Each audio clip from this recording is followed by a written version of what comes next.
சட்டம் என் கையில் சாட்சி அவர் வந்து சிக்ஸர் அப்படின்னு ஒரு படம் எடுத்திருப்பாரு. அதுவே வந்து பார்த்திங்கன்னா சூப்பராக இருக்கும். நிறைய போராட்டங்களுக்கு அப்புறம் இந்த படம் வெளில வருது.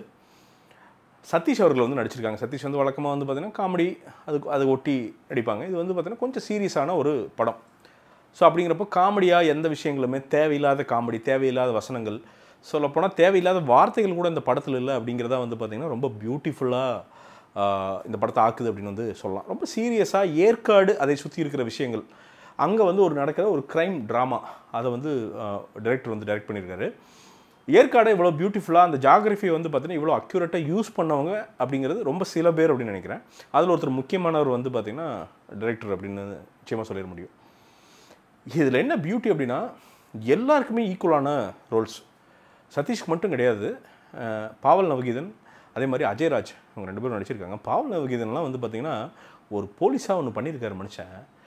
ஷார்ட் பை ஷார்ட் ஒரு விஷயம் பண்ணிகிட்டே இருக்காருங்க.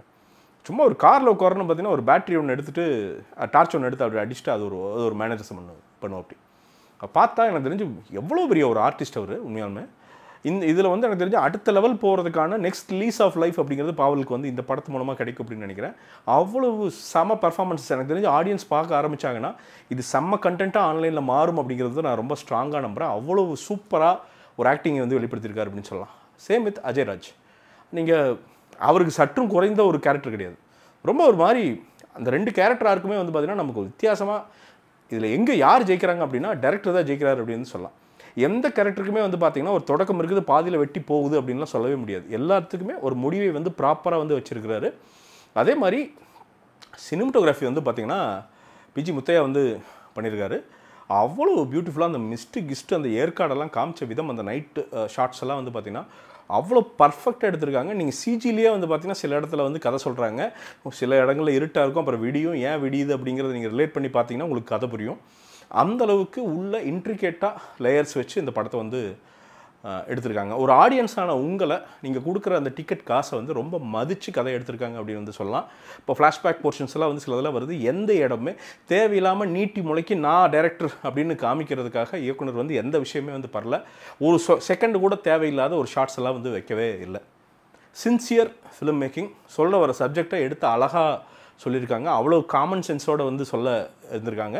இந்த காவல்துறை சிஸ்டம் அப்படிங்கிறது வந்து அந்த சிஸ்டம் என்ன பண்ணும், ஒரு காமன் மேனை என்ன பண்ணும் அப்படிங்கிறத இதை விட பியூட்டிஃபுல்லாக ஒரு படம் சொல்ல முடியாது அப்படின்னு நினைக்கிறேன். நிறைய படங்கள் சொல்லியிருக்கு. அதில் ஒரு நல்ல படம் அப்படிங்கிறது வந்து நிச்சயமாக அந்த சட்டம் என் கையில் அப்படின்னு வந்து நான் நினைக்கிறேன். ரொம்ப மெரிட்டோரியஸான ஒரு படங்க. சதீஷ் வந்து நீட்டாக நடிச்சிருக்கா. அப்படி ஒரே ஒரு இடத்துல ஏதோ ஒரு காமெடி பண்ணுவார், அது தேவையான காமெடி. அதை தாண்டி அந்த கேரக்டரில் வேறு எதுவுமே இருக்காது பார்த்திங்கன்னா. அதே மாதிரி ஷார்ட்ஸுமே வந்து பார்த்திங்கன்னா நம்ம இது ஏன் அவன் பண்ணுறான் அப்படின்னா அங்கேருந்து 2வது நிமிஷம் வந்து டைரக்டர் வந்து ஒரு ஆன்சர் வச்சுருக்காரு. ஸோ அதுதான் இந்த படத்தோட பியூட்டி. எல்லா கொஸ்டினுக்கும் நீங்கள் பதில் சொல்லிக்கிட்டே இருக்காரு. நீங்கள் வந்து அவர் கூடயே ட்ராவல் பண்ணி ஒரு பசில் சால்வ் பண்ணுற மாதிரி வந்து கூட ட்ராவல் பண்ணிகிட்டே இருப்பீங்க. அதுதான் இந்த படத்துடைய அழகே அப்படின்னு வந்து நான் நினைக்கிறேன். பெரிய படங்களை வந்து ஈஸியாக சப்போர்ட் பண்ணிடலாங்க. பட் இந்த மாதிரி சின்ன படங்கள் ரொம்ப முயற்சியோட ரொம்ப நல்ல எண்ணத்தோடு எடுக்கப்பட்ட படங்களுக்கும் நம்ம ஆதரவு தரணும் அப்படின்னு வந்து நான் மனசார நம்புகிறேன். எல்லா டிபார்ட்மெண்ட்டுமே பேக்ரவுண்ட் ஸ்கோர்லாம் அவ்வளோ பியூட்டிஃபுல்லாக பண்ணியிருக்காங்க. எடிட்டிங் அதை விட வந்து பார்த்திங்கன்னா எடிட்டிங் இதில் என்னென்னா ஒரு 2 நிமிஷம் தப்பாக எடிட் பண்ணாலே இந்த கதை புரியாது உங்களுக்கு. அதெல்லாம் இல்லாமல் உங்களுக்கு வந்து அவ்வளோ ப்ராப்பராக எடிட் பண்ணி ஆடியன்ஸ் கொண்டு போய் கரெக்டாக சேர்க்கணும் அப்படின்ட்டு வந்து சேர்த்துருக்காங்க. So hats off to the whole team. நான் ரொம்ப ரசித்து ரொம்ப ஹாப்பியாக பார்த்த ஒரு படம் வந்து சட்டம் என் கையில். தைரியமாக பாருங்கள். கண்டிப்பாக உங்கள் டிக்கெட் மணி இது வேஸ்ட் பண்ணவே பண்ணாதுங்கிறது என்னால் உறுதியாக வந்து என்னால் வந்து சொல்ல முடியும்.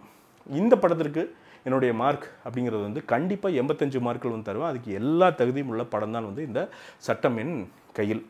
இதுவே இது வந்து ரோர் சவுத் என்னுடைய பிராண்ட். நாங்களே மேனுஃபேக்சர் பண்ணி சேல் பண்ணுறோம். டிஷர்ட்ஸு, ஷார்ட்ஸு, கிட்ஸ் ஐட்டம்ஸ் அப்படின்னு நிறையா விஷயங்கள் வந்து உள்ள வெப்சைட்குள்ளே இருக்குது. ரொம்ப நாமினலான ரேட்ஸ்க்கு வந்து நாங்கள் பண்ணுறோம். ஏன்னா நாங்களே மேனுஃபேக்சர் பண்ணுறங்காட்டிக்கு ஒரு சான்ஸ் தாங்க, வாங்கி பாருங்கள். நிச்சயமாக உங்களுக்கு அந்த குவாலிட்டி பிடிக்கும் அப்படின்னு வந்து நான் ரொம்ப நம்புகிறேன்.